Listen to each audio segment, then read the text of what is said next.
di dalam dunia audit ini, sesuatu yang katanya wajar belum tentu benar-benar wajar. Oleh karena itu, pada episode kali ini saya, Ade Rosa Hidayah Az-Zahra, akan membahas mengenai salah satu skandal terbesar sedalam sejarah akuntansi dan auditing, yaitu mengenai kasus Enron, yang dimana tidak hanya menyebabkan kebangkrutan perusahaan, tetapi juga menghancurkan reputasi dari Arthur Andersen sebagai auditor eksternalnya. Nah, kasus ini juga bahkan menjadi titik balik bagi profesi akuntansi publik di seluruh dunia, karena melalui skandal ini muncul berbagai regulasi baru yang memperketat dari praktik-praktik audit. Nah, di sini sudah hadir 3 rekan-rekan saya yang akan membantu saya mengupas mengenai kasus ini berbagai melalui sudut pandang. Boleh nih perkenalkan dulu siapa sih kakak-kakak? Halo teman-teman, nama aku Najwa Kamelia Asyura dengan NIM J0414241302. Lanjut, teman saya. Halo semuanya, nama saya Wahyu Arif Ramadan dengan NIM J0414241303. Halo semuanya, nama saya Michael Immanuel Sinaga dengan NIM J0414241244. Baik, langsung aja kita mulai ya. Yang pertama ini, sebelum kita mengenai masuk ke pembahasan auditnya, mungkin bisa nih jelaskan sedikit mengenai apa sih Enron itu dan mengapa sih perusahaan ini bisa menjadi perusahaan terbesar di Amerika pada masanya, dan apa sih yang membuat banyak investornya ini percaya bahwa Enron ini merupakan perusahaan yang sangat sukses. Oke, jadi aku jelasin ya. Enron itu merupakan perusahaan energi asal Amerika Serikat, itu yang berdiri pada tahun 1985. Nah, awalnya perusahaan ini bergerak di dalam bisnis distribusi gas alam, tapi seiring waktu berkembang, itu menjadi perusahaan perdagangan energi yang sangat besar. Bahkan pada masanya, Enron itu sering disebut sebagai salah satu perusahaan paling inovatif di Amerika Serikat. Nilai sahamnya meningkat pesat dan pendapatannya juga terus bertumbuh, dan banyak investor percaya bahwa perusahaan itu memiliki masa depan yang sangat cerah. Tapi setelah ditelusuri lebih jauh, ternyata sebagian besar pertumbuhan tersebut ditopang oleh praktik akuntansi yang agresif dan transaksi yang sangat kompleks. Wah, menarik sekali ya teman-teman. Kalau dilihat kondisi pada saat itu, bisa dikatakan kalau reputasi Enron ini di mata masyarakat maupun investornya sangat baik. Bahkan perusahaan ini tuh sering disebut sebagai perusahaan yang sangat inovatif ya. Kalau menurut teman-teman sekalian nih, apa yang membuat masyarakat begitu percaya terhadap Enron pada saat itu? Iya, jadi memang banyak investor itu dia cuma melihat laporan keuangan dan harga saham yang dia terus naik. Padahal di situ ada berbagai resiko dan kewajiban yang tidak terlihat secara jelas dalam laporan keuangan si Enron ini. Menurut aku, yang udah aku dengar ini dari teman aku, Ade dan Mira. Nah, menurut aku ini tuh bisa dijadikan pelajaran penting nih, bahwa laporan keuangan tuh nggak boleh ya hanya dilihat dari angka, apalagi hanya dilihat tuh dari angka akhirnya aja. Nah, kita tuh juga harus memahami gimana sih angka tersebut tuh dihasilkan. Lanjut, aku lempar ke Ade. Ya baik, lalu di selanjutnya berdasarkan hasil audit dari auditor eksternal ini diketahui bahwa pendapatan dari Enron ini meningkat nih sekitar 40 miliar USD menjadi lebih dari 100 miliar USD dalam waktu hanya 1 tahun. Nah, jika dilihat sekilas tentu angka ini terlihat sangat mengesankan kan ya. Namun dari sudut pandang auditor nih, apakah peningkatan itu dalam 1 tahun merupakan hal yang dianggap wajar? Terima kasih sebelumnya Ade, pertanyaannya sangat menarik. Nah, kalau untuk perspektif auditor, kenaikan sebesar itu tuh tentu harus menjadi perhatian khusus ya. Nah, karena salah satu prosedur audit yang paling dasar adalah analytic review. Ketika auditor melihat perubahan yang sangat besar dibandingkan periode sebelumnya, si auditor ini harus mencari tahu nih apa sih penyebabnya. Nah, kenaikan pendapatannya itu tuh memang bisa terjadi karena ekspansi bisnis atau meningkatnya permintaan pasar. Namun auditor tuh nggak boleh ya langsung berasumsi bahwa semua kenaikan tersebut tuh memang berasal dari aktivitas bisnis yang nyata gitu. Auditor tuh juga harus ngumpulin semua bukti yang mendukung terjadinya angka tersebut. Gitu deh. Baik. Jadi ketika auditor ini menemukan kenaikan yang sangat signifikan seperti ini, biasanya menjadi perhatian utama gitu ya. Iya benar banget kan, auditor tuh harus memastikan ya apakah kenaikan tersebut benar-benar didukung oleh transaksi yang valid atau cuma akibat metode pencatatan tertentu.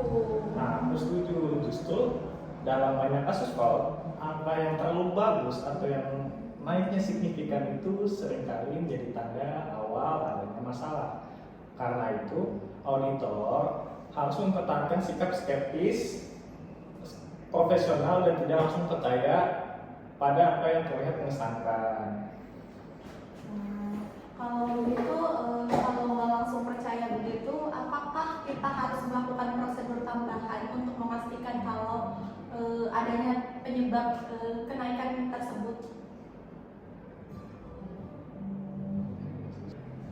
Karena kedua akun tersebut memiliki kontribusi terbesar terhadap total pendapatan perusahaan.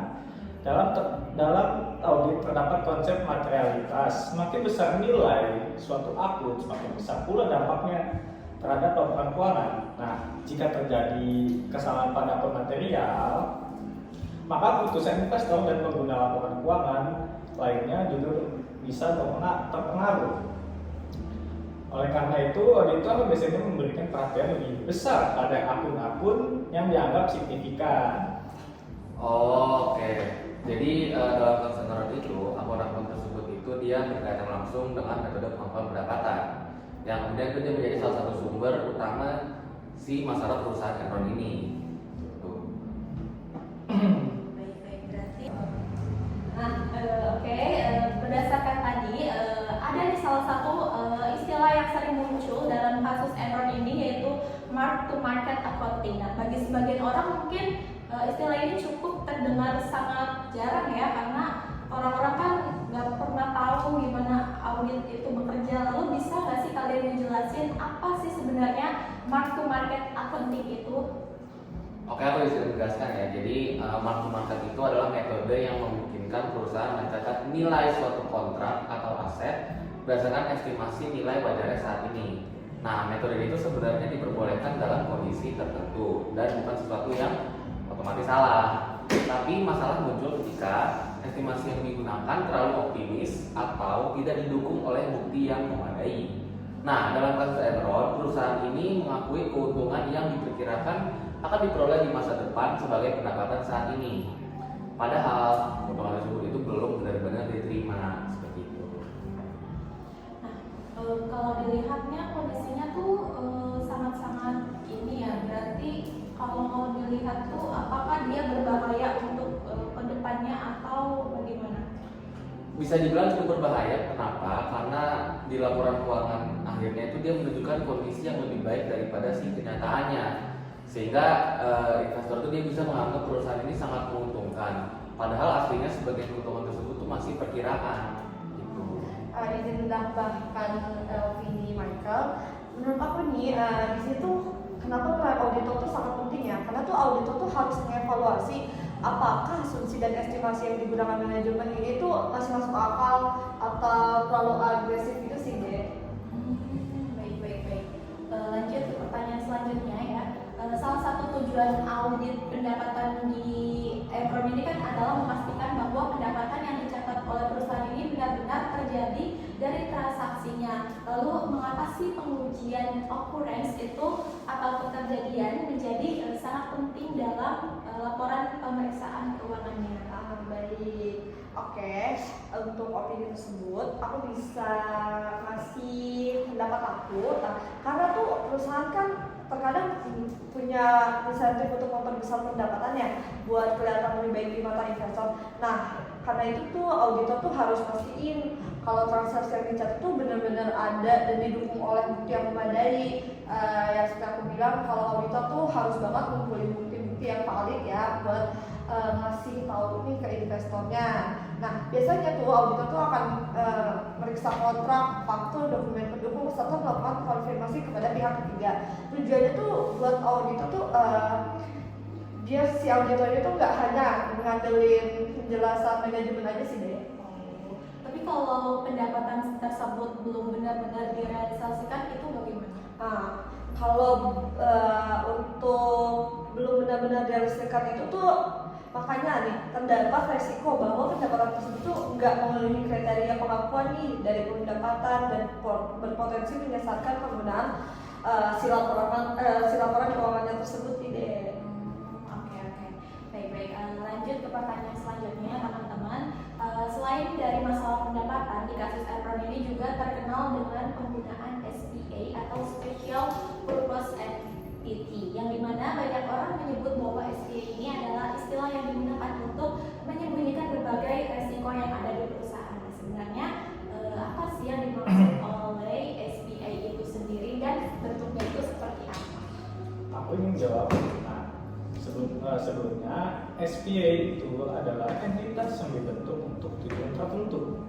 Dalam praktik normal, SPA dapat digunakan secara sah. Namun pada kasus Enron, SPA digunakan untuk memindahkan aset dan kewajiban sehingga tidak terlihat secara jelas dalam laporan keuangan perusahaan.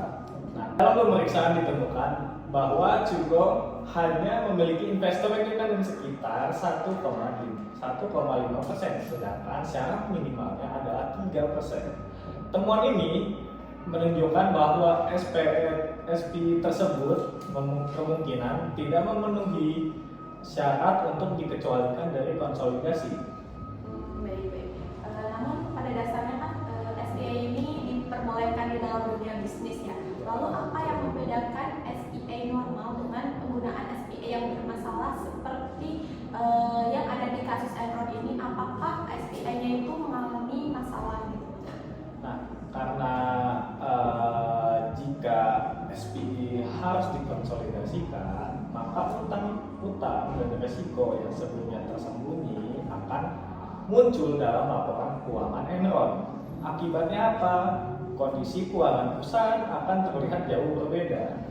Nah, dan inilah yang membuat investor itu tidak memperoleh gambaran yang lengkap mengenai risiko perusahaan. Baik, lanjut ya, pertanyaan selanjutnya. Di dalam laporan pemeriksaannya ini kan ditemukan bahwa Enron juga masih memberikan dukungan ekonomi yang cukup terhadap SPA-nya. Nah, untuk bagi auditor nih ketika mengevaluasi laporan keuangan tersebut tuh apa sih arti temuannya itu? Nah, untuk temuan tersebut tuh itu tuh nunjukin tuh bahwa walaupun transaksi secara hukum dilakukan oleh Enron, resiko ekonominya tuh belum sepenuhnya berpindah dari Enron. Nah, bisa sih disebut dengan kata lain kalau Enron itu masih mempunyai keterlibatan yang signifikan terhadap si SPA-nya tersebut. Terus tuh bagi auditor tuh kondisi seperti ini tuh sangat penting ya, karena auditor tuh harus melihat substansi ekonomi transaksi, bukan hanya bentuk hukumnya gitu. Nah, aku setuju karena tujuan laporan keuangan adalah menggambarkan kondisi ekonomi yang sebenarnya, bukan sekedar mengikuti bentuk dokumen legal. Oke, baik. Lanjut ke pertanyaan selanjutnya ya. Di sini Enron kan menggunakan auditor eksternal yaitu Arthur Andersen. Mengapa sih auditor ini sangat-sangat amat disorot sama Enron? Oke, aku bisa menjawab ya. Jadi karena banyak pihak dia menilai bahwa auditor gagal itu pretensi dan melaporkan berbagai risiko yang ada dalam si laporan keuangan Enron. Padahal terdapat banyak tanda peringatan seperti pertumbuhan pendapatan yang terlalu tinggi, transaksi pihak yang berrelasi, penggunaan SPI yang kompleks, serta ketergantungan yang besar pada SPI manajemen. Nah, itu juga kalau si auditor itu bisa menjadikan objektivitas auditor tuh terlalu risiko loh, kayak keganggu si auditornya itu tuh. Berarti independensi itu mengaruhi auditor juga ya? Iya, karena Arthur Andersen itu dia tidak hanya memberikan jasa audit, tapi juga jasa konsultasi kepada Enron. Jadi kondisi tersebut menimbulkan kekhawatiran bahwa hubungan auditor dan kliennya itu jadi terlalu dekat. Tapi kalau aku sih nilai independensi auditor ya, karena si auditornya itu kan harus mampu ya bersikap objektif meskipun menghadapi tekanan dari klien yang berbeda-beda. Oke, baik.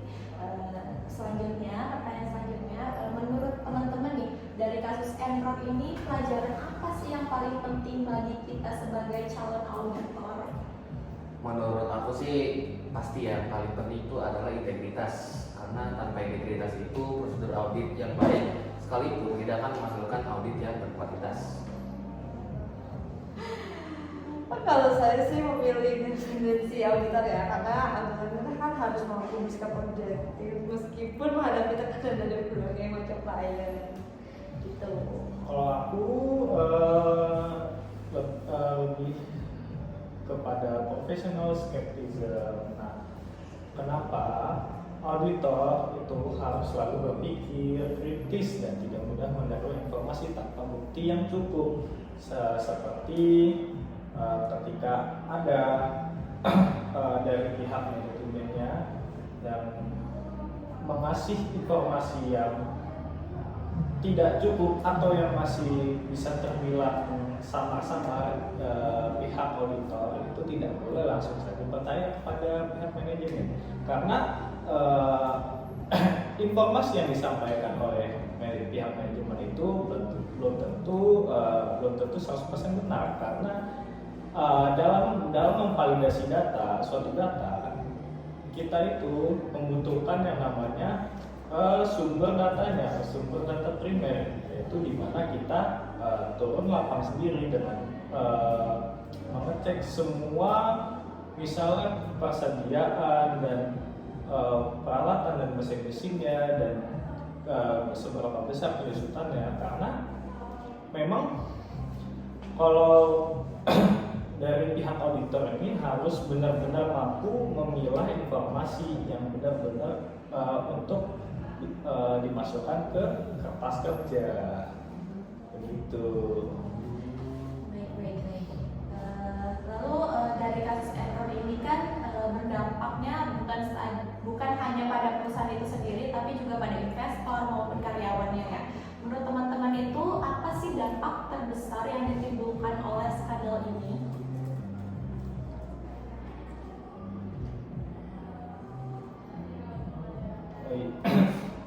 Oke, sebelumnya apa sih dampaknya kalau dari penglihatanku itu sebenarnya dampaknya sangat besar, karena Enron ini bangkrut dari ribuan karyawan dan ribuan karyawannya itu kehilangan pekerjaannya serta tabungan pensiun mereka.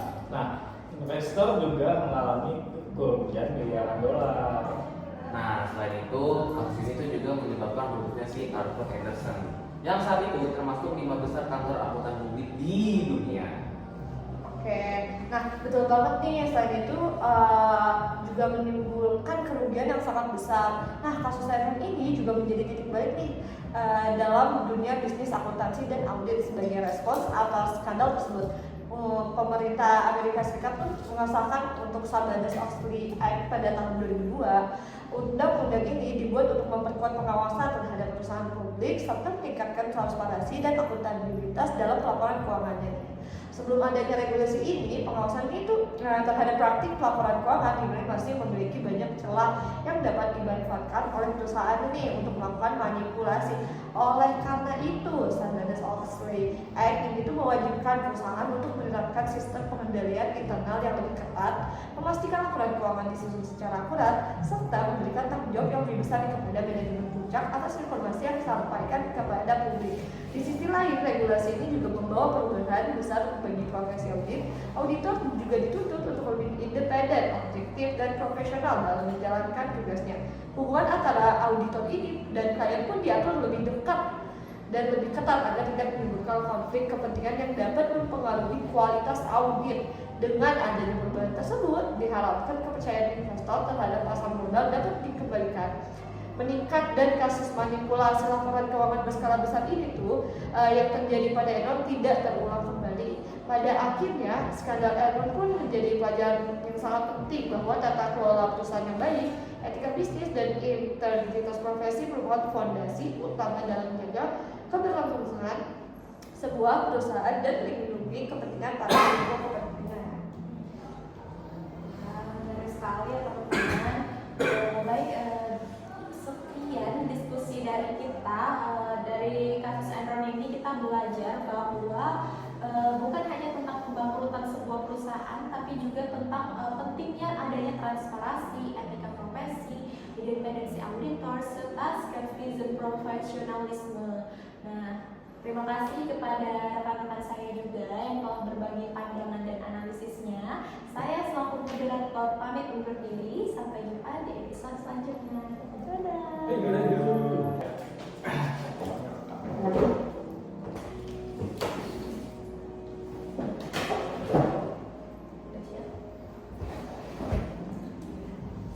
Baik teman-teman, lanjut ke pertanyaan selanjutnya.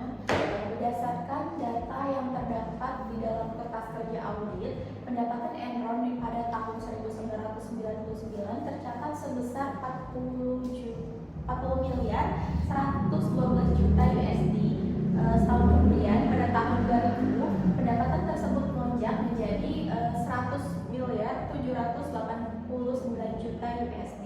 Nah, jika dihitung ada kenaikan nih sekitar 151,27%. Nah, menurut teman-teman sendiri, berdasarkan perspektif auditor, apakah kenaikan dari pendapatan ini masih dianggap cukup normal dalam bisnis? Kalau menurut saya ya, angka tersebut tuh udah berada di luar pola pertumbuhan yang lazim nih terjadi pada perusahaan besar. Dalam analytical review, auditor tuh memang sih nggak boleh langsung nyimpulin adanya kecurangan hanya berdasarkan fluktuasi angka. Namun, ketika auditor menemukan kenaikan pendapatan lebih dari 2 kali lipat hanya dalam satu waktu tahun, kondisi tersebut tuh harus diperlakukan sebagai refleks atau indikator awal risiko salah saji material nih, karena secara ekonomi peningkatan sebesar itu tuh memerlukan alasan yang sangat kuat. Misalnya adanya akuisisi perusahaan besar, ekspansi pasar yang signifikan, dan juga peningkatan volume transaksi yang luar biasa, atau perubahan model yang bisnis yang benar-benar menghasilkan nilai tambah. Dan juga apabila nih penjelasan tersebut tidak dapat didukung oleh bukti yang memadai, auditor itu harus banget meningkatkan skeptisisme profesional dan memperluas prosedur audit ya, Ane. Oh, benar sekali ya Najwa. Jadi berdasarkan analytical review sebenarnya bukan hanya tentang menghitung angka-angka dari laporan keuangannya aja ya, tapi juga mengevaluasi apakah angka tersebut masuk akal secara bisnis gitu. Iya bener banget nih. Terus aku juga bakal minta rincian sumber pertumbuhan pendapatan tersebut, karena tuh auditor kan harus mengetahui apa yang kejadian dan peningkatan pendapatan berasal dari aktivitas operasional yang nyata atau justru berasal dari perubahan metode pengakuan pendapatan. Nah, karena dalam kasus Enron, salah satu masalah utamanya adalah penggunaan metode mark to market accounting yang memungkinkan perusahaan mengakui keuntungan di masa depan sebagai pendapatan saat ini. Jika sebagian besar kenaikan berasal dari estimasi keuntungan yang belum terrealisasi, maka kualitas pendapatan tersebut tuh menjadi sangat amat diragukan. Betul sekali. Aku juga setuju dengan pendapat kedua. Justru analytical review berfungsi untuk menemukan area-area yang membutuhkan perhatian lebih lanjut. Kenaikan 151,27% ini bukan bukti kecurangan, tapi merupakan sinyal bahwa auditor harus melakukan pengujian tambahan yang lebih mendalam terhadap akun pendapatan dan transaksi yang mendasar. Oke, baik. Setelah analytical review ini, kita sebagai auditor tentunya melakukan identifikasi akun-akun yang bersifat material. Nah, diketahui bahwa pendapatan gas alam dan produk lainnya itu mencapai sebesar 50 miliar 500 juta USD atau sekitar 50,10% dari total pendapatannya. Nah, sedangkan pendapatan dari sektor listriknya itu mencapai sekitar 33,56%. Nah, jika digabungkan, kedua akun tersebut mencapai sekitar 83,66% dari total pendapatan yang ada pada perusahaan Enron itu sendiri. Nah, menurut teman-teman sendiri, mengapa sih auditor itu perlu memfokuskan pengujian pengujian pada dua akun ini? Nah, kalau menurut aku, karena kedua akun tersebut itu merupakan akun yang paling material dalam laporan laba rugi Enron. Nah, dalam audit itu, auditor tidak mungkin menguji seluruh transaksi secara rinci. Kenapa? Karena keterbatasan waktu dan juga biaya ya. Nah, oleh sebab itu, auditor juga memprioritaskan akun yang memiliki pengaruh paling besar terhadap laporan keuangan. Nah, jika lebih dari 83% pendapatan perusahaan berasal dari dua akun tersebut, jadi makanya kesalahan kecil sekecil apapun itu akan berdampak sangat signifikan terhadap laba bersih, rasio keuangan, bahkan keputusan investor. Nah, karena itu auditor wajib memberikan perhatian yang lebih besar terhadap akun-akun tersebut. Oke, kemudian kan auditor itu kan menghitung adanya planning materiality menggunakan laba bersih sebesar 979 juta USD, yang dimana perhitungannya itu dikali 5% didapatkan hasilnya 48,90 juta USD. Nah, mengapa sih kita sebagai auditor itu perlu menggunakan materiality seperti hal tersebut?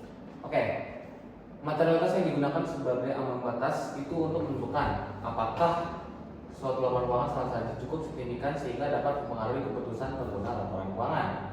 Jadi dengan materialitas sebesar 48,95 juta dolar tadi, auditor akan mengevaluasi apakah suatu kesalahan melebihi batas tersebut. Nah, semakin besar nilai suatu akun dibanding materialitas yang diterapkan, semakin tinggi pula resiko dampak yang ditimbulkan apabila terjadi salah satu. Nah, yang menarik di sini adalah ketika kita membandingkan akun gas alam sebesar 50 miliar 500 juta USD dengan materialitas USD 48 miliar 95 juta, nilai akun tersebut lebih dari 1000 kali lipat materialitas audit. Artinya apa? Artinya auditor tidak boleh menganggap akun tersebut sebagai akun biasa. Pengujian yang dilakukan harus jauh lebih mendalam dibandingkan akun yang nilainya relatif lebih kecil. Oke, baik, kita masuk ke pertanyaan selanjutnya mengenai occurring test atau pengujian keterjadian dari transaksinya.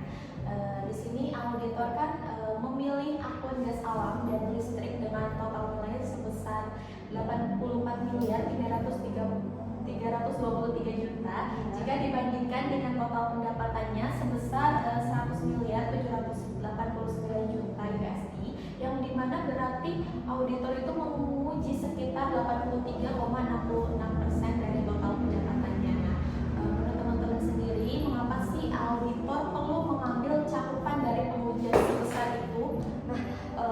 Karena risiko salah saji itu pada kedua akun tersebut tuh sangat tinggi ya dalam occurrence test. Tujuan auditor tuh untuk memastikan bahwa pendapatan yang dicatat benar-benar berasal dari transaksi yang terjadi. Semakin besar nilai akun dan semakin tinggi resiko kecurangan, maka semakin luas juga nih cakupan pengujian yang harus dilakukan.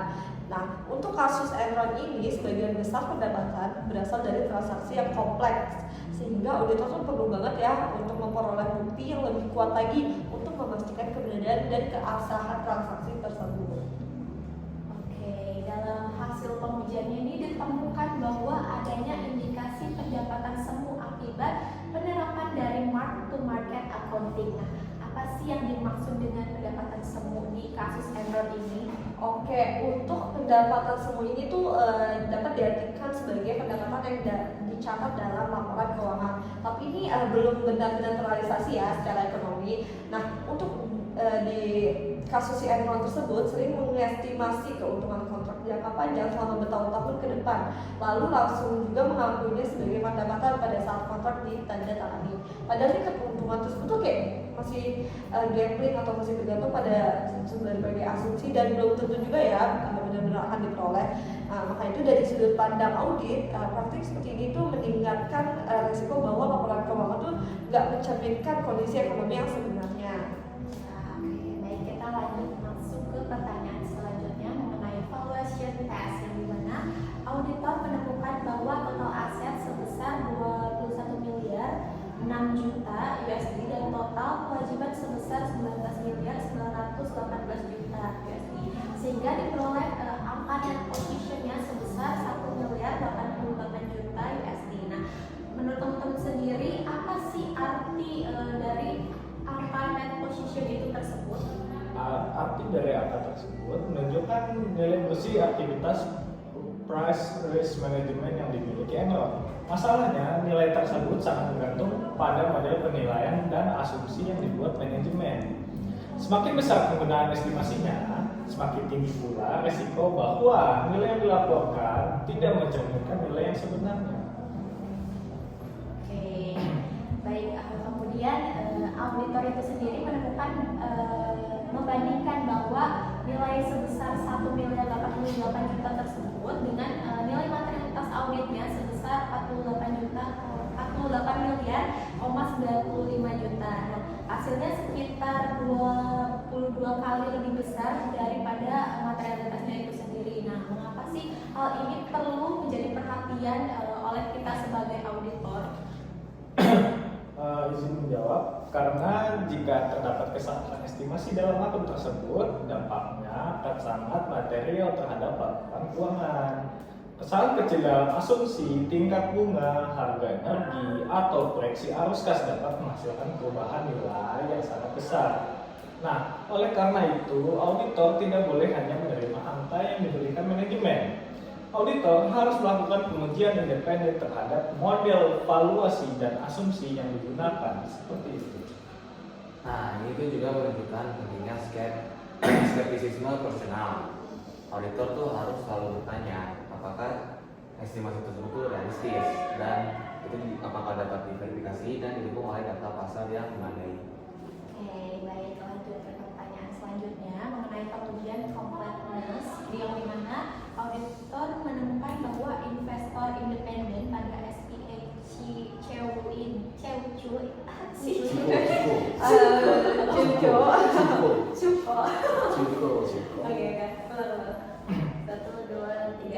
Lalu pada pertanyaan selanjutnya ini ada pengujian completeness yang ditemukan bahwa investor independen pada SPL Chuko itu hanya memiliki investasi sebesar 1,5%, yang dimana syarat minimum agar SPA tidak dikonsolidasi adalah 3%. Nah, menurut teman-teman sendiri, mengapa sih adanya selisih yang tampak justru kecil ini sangat penting bagi kita oleh sebagai auditor? Nah, jadi angka 3% itu bukan sekedar angka biasa ya. Nah, angka tersebut itu merupakan syarat yang menentukan apakah suatu SPI dapat diperlakukan sebagai entitas terpisah atau harus dikonsolidasikan ke dalam laporan keuangan perusahaan tersebut. Nah, ketika syarat tersebut tidak terpenuhi, maka seluruh aset, kewajiban, pendapatan, dan beban SPI seharusnya dimasukkan ke laporan keuangan Enron. Nah, dengan kata lain, kegagalan memenuhi syarat 3% berpotensi menyebabkan kewajiban dalam jumlah besar yang tidak dilaporkan kepada investor. Oke, baik. Nah, kemudian auditor juga membandingkan adanya nilai nosional derivatif sebesar 2 miliar 100 juta dengan aset yang dialihkan sebesar 1 miliar 200 juta USD. Hasilnya sekitar 1,75 kali lebih besar. Nah, menurut teman-teman sendiri, hal apa sih yang dapat disimpulkan dari kondisi tersebut? Nah, kondisi tersebut tuh menunjukkan ya bahwa instrumen derivatif yang digunakan memiliki nilai yang jauh lebih besar nih dibanding aset yang menjadi dasar transaksi. Dalam praktik audit, kondisi seperti ini tuh dapat menjadi indikator bahwa transaksi memiliki tingkat kompleksitas dan risiko yang tinggi nih teman-teman. Auditor itu juga harus mengevaluasi apakah transaksi tersebut benar-benar memiliki substansi ekonomi atau hanya digunakan untuk memindahkan risiko aja nih, dan juga menyembunyikan kewajiban dari laporan keuangan. Nah, karena pada akhirnya ya, tujuan audit bukan hanya memeriksa kepatuhan terhadap aturan akuntansi, tetapi juga memastikan bahwa laporan keuangan ini mencerminkan kondisi